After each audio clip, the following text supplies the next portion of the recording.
Y a propósito de los números de homicidios ocurridos durante el fin de semana largo, queremos conversar sobre este tema con el alcalde de San Bernardo, Christopher White. ¿Cómo está, alcalde?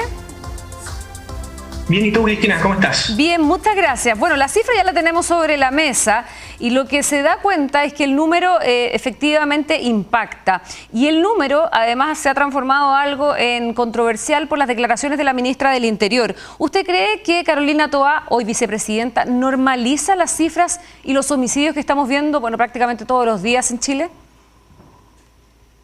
Mira, la verdad que nosotros en San Bernardo, lamentablemente, hace varios meses que estamos viendo situaciones que nunca antes habíamos pensado que podían ocurrir, con una brutalidad y una magnitud demasiado brutal.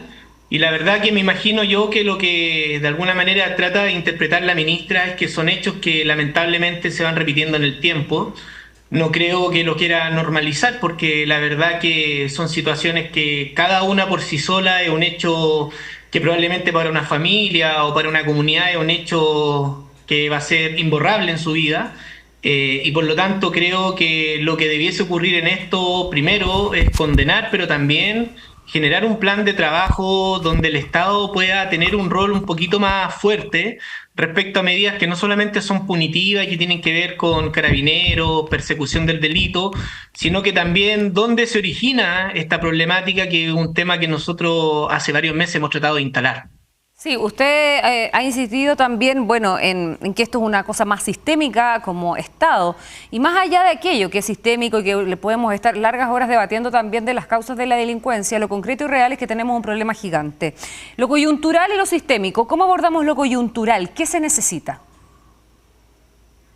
En el caso nuestro de San Bernardo, que somos una comuna de 155 kilómetros cuadrados, y que actualmente somos 350.000 habitantes, somos la séptima comuna más poblada de Chile, tenemos dificultades respecto a nuestra dotación de carabineros a propósito de la contingencia y los problemas que estamos teniendo. En primer lugar, Carabineros ha hecho una pega gigantesca que muchas veces sobrepasa sus herramientas, porque nosotros tenemos aproximadamente cada 1.500 personas un carabinero. Entonces, por mucha disposición y voluntad que exista en nuestros carabineros de hacer una pega importante, no dan abasto para toda la cantidad de problemáticas que existen. Entonces ahí hay un primer elemento que tiene que ver cómo, si no podemos sacar de la noche a la mañana nuevos carabineros, cómo podemos complementar aquello.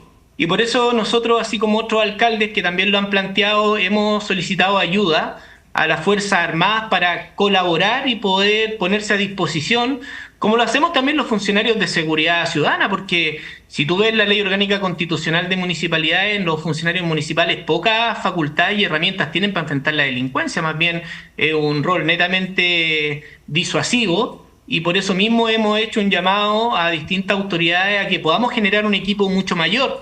Lo mismo también con Fiscalía, lo mismo también con nuestras comunidades organizadas, formando comités de seguridad. Es decir, como este problema es tan estructural, sí, creo que requiere un esfuerzo que es un poquito mayor que una sola institución o un solo grupo haciéndose ¿Alcalde? Cargo de esta temática. A ver, usted ¿Sí? dice que han solicitado la ayuda de las Fuerzas Armadas y usted no es la única voz de los alcaldes cercanos al gobierno que ha pedido la intervención de las Fuerzas Armadas, y esto hace ya prácticamente un año. ¿Por qué no se ha hecho? ¿Por qué no se ha avanzado, por ejemplo, en la ley de infraestructura crítica, que se requiere precisamente también, y las reglas del uso de la fuerza para orientar esa colaboración? ¿Falta voluntad política? Creo que 9 meses en una comisión discutiendo el reglamento de uso de la fuerza, que es el impedimento para la aplicación de infraestructura crítica, que para quienes nos están escuchando y poder ser un poquito más didáctico, significa que las Fuerzas Armadas puedan estar en un hospital, puedan estar en una estación de tren, en una estación de metro, colaborando con la disuasión de los ilícitos y permitir que hoy día las patrullas mixtas de Carabineros y Seguridad Ciudadana que están en esos lugares de punto fijo puedan estar en los espacios comunitarios donde la gente va camino a estos distintos lugares. Entonces, ese tipo de problemática que hoy día estamos viendo, donde 9 meses se discute el reglamento de uso de la fuerza, claramente deja en evidencia la falta de voluntad política para construir acuerdos. Porque, si bien es cierto, podemos tener diferencias, yo por cierto las tengo, yo soy militante del Partido Socialista, mi familia con ello llevó una carga importante, pero hoy día veo una herramienta que podría ser de mucha utilidad para mi comunidad y he estado disponible para poder instalar en el debate público esta oportunidad y esta herramienta. Pero no veo lo mismo en otros sectores de mi misma coalición, de mi propio gobierno, donde muchas veces esta historia que fue trágica y que no queremos volver a repetir en la historia de Chile, no puede seguir siendo un impedimento porque las Fuerzas Armadas no pertenecen a un sector político de Chile, pertenecen a todos los chilenos y por eso nosotros me imagino que al igual que otros alcaldes hemos puesto el acento en aquello, es decir, ¿por qué así como hoy día nuestros funcionarios de seguridad tratan de ayudar y tratan de colaborar? ¿Por qué no lo podrían hacer las Fuerzas Armadas si es una función determinada y específica? No es que salgan a perseguir a los delincuentes, a las poblaciones y a disparar. Pero, alcalde, es más bien que salgan a lugares específicos. Usted dice que falta voluntad política de su coalición, de los partidos que respaldan al presidente Gabriel Boric. ¿De quiénes particularmente? Porque ahí pareciera entramparse mucho la discusión y no avanza. Mire, en todos los partidos políticos y en todos los sectores muchas veces existen caudillismos que creo que finalmente están pensando en su particularidad y no más bien en el bien colectivo. Y por otra parte también quiero decirlo con mucha fuerza. Yo también creo que no es solamente una responsabilidad del gobierno, también aquí existen sectores políticos que no son del gobierno y que también han puesto dificultades para poder avanzar en los distintos proyectos que ha presentado el gobierno para avanzar en esta materia. Si lo vuelvo a señalar, no es un problema de hace 2 años, ni 3, ni 4 años, este es un problema que a lo menos hace una década viene en una fase exponencial, con aumento en tasa de homicidio, con aumento de bandas de crimen organizado. Entonces, es un problema que lleva mucho tiempo. ¿Qué pasa con el jefe de coalición en este caso, que es el presidente Boric? ¿Por qué no logra ordenar a su fila? Que me imagino yo que dentro de la coalición también existen actores que cuesta que puedan entender que hoy día las Fuerzas Armadas podrían ser un aliado importante en esta materia. Y lo comprendo porque cuando uno ha vivido esto en carne propia es difícil decir, bueno, demos vuelta a la página y avancemos en esta materia. Pero yo le pregunto por el rol del presidente. Entender. Yo le pregunto por el rol del presidente, que es jefe de coalición. El presidente yo creo que ha hecho todos los esfuerzos, de hecho lo hizo públicamente, no lo ha descartado en ningún plano, porque también ha escuchado otros sectores políticos que no son propios de nuestro gobierno. También lo he escuchado en otros sectores políticos que también lo han dicho con claridad, bueno, utilicemos las Fuerzas Armadas como una herramienta para colaborar en esta materia, y él le ha dicho, yo no estoy cerrado a esta posibilidad. La pregunta es por qué hoy día, donde esto está entrampado, porque estamos hablando de infraestructura crítica, no estamos hablando de estado de excepción ni estado de sitio, estamos hablando de infraestructura crítica, que las Fuerzas Armadas en ciertos lugares puedan utilizar herramientas para colaborar en la seguridad.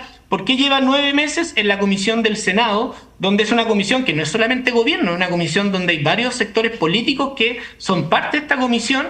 ¿Y por qué no han sido capaces de ponerse de acuerdo en ciertos mínimos para que esto pueda avanzar?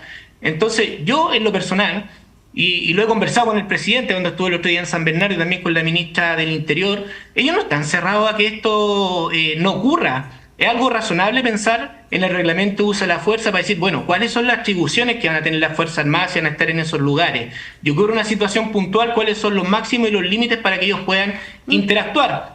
Y en eso me imagino yo que el Senado nos podría ayudar bastante, destrabando un proyecto que lleva, vuelvo a señalarlo, cerca de 8 o 9 meses en la Comisión de Defensa del Senado. Sí, pero y ahí yo les vuelvo a insistir sobre lo mismo, sobre cuando no hay capacidad de ponerse de acuerdo, hay alguien que siempre pone orden.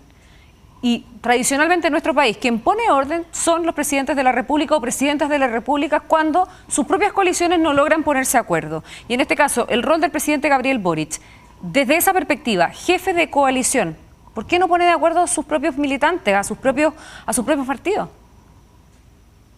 Yo creo que lo que usted propone es una cosa bastante evidente, pero que es mucho más complejo de lo que pareciera ser, porque uno vuelve al tema sistémico. El Ministerio de Seguridad desde la época del presidente Sebastián Piñera que se viene discutiendo y no ha podido avanzar porque no había una voluntad política para que eso ocurra, siendo que todos los datos demuestran que es necesario hacerlo. Entonces, vuelvo a señalar, ¿cómo cambiamos un sistema que estructuralmente por décadas viene en una situación errónea? ¿Cómo cambiamos esa situación a algo distinto frente a los datos que hoy día estamos teniendo? Porque, claro, probablemente cuando uno ve el dato general y dice hubo 32 homicidios en estas fiestas patrias, uno diría, bueno, hubo menos de lo que podríamos esperar porque fueron tantos días de celebración que todos pensaban que podría ser peor.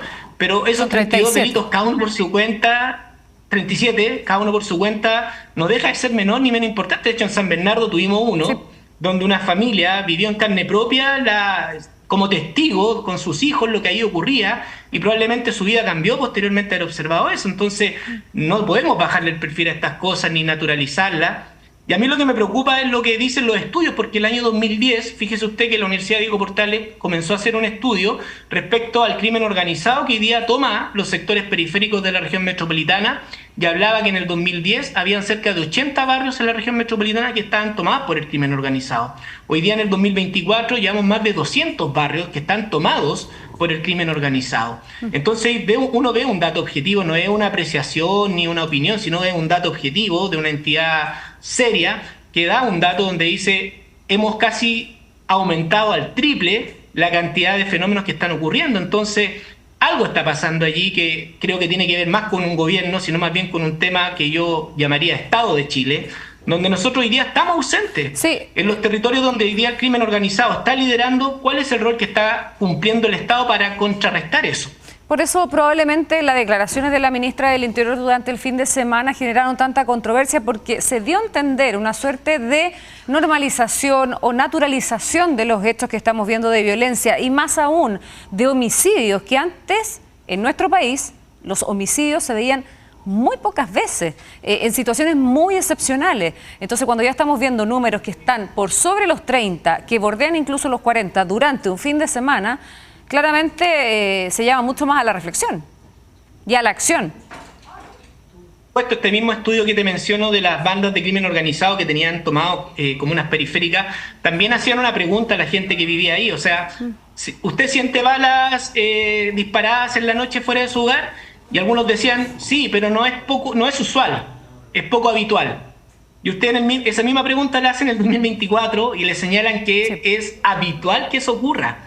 Entonces, claro, las cosas se van normalizando porque como van ocurriendo frecuentemente, ya la gente empieza a entender, bueno, esto es habitual que ocurra. Pero eso no significa, y yo creo que es el llamado a la reflexión que tenemos que hacer, y vuelvo a señalarlo, lo plantearon en ambos tedeos, tanto evangélico como católico, la necesidad de construir un plan de unidad donde podamos dejar de lado un rato nuestras diferencias que son razonables y son necesarias, pero donde podamos generar un plan de Estado. Y ese plan de Estado, Cristina, tiene que ver también con instalar recursos públicos donde hoy día no existen. Hoy día las comunas periféricas todos los días estamos batallando para evitar que nuestros niños deserten del sistema escolar y se sumen a las bandas delictuales que están hoy día haciendo portonazos a muchos ciudadanos de la región metropolitana periférica. Bueno, es un tema, sin duda, yo coincido con usted que esto tiene que ver con algo sistémico, pero también con algo coyuntural, y es ahí probablemente donde nos estamos quedando un poco atrás. Queremos agradecerle al alcalde Christopher White, alcalde de San Bernardo, por haber conversado con nosotros esta tarde. Que esté muy bien. Igual tú, un abrazo, gracias. Que estés bien. Chao, chao. Bueno, vamos a cambiar completamente de tema, porque el presidente Gabriel Boric ya se encuentra en Estados Unidos para participar de la Asamblea General de Naciones Unidas. Y durante la jornada ha sostenido diversas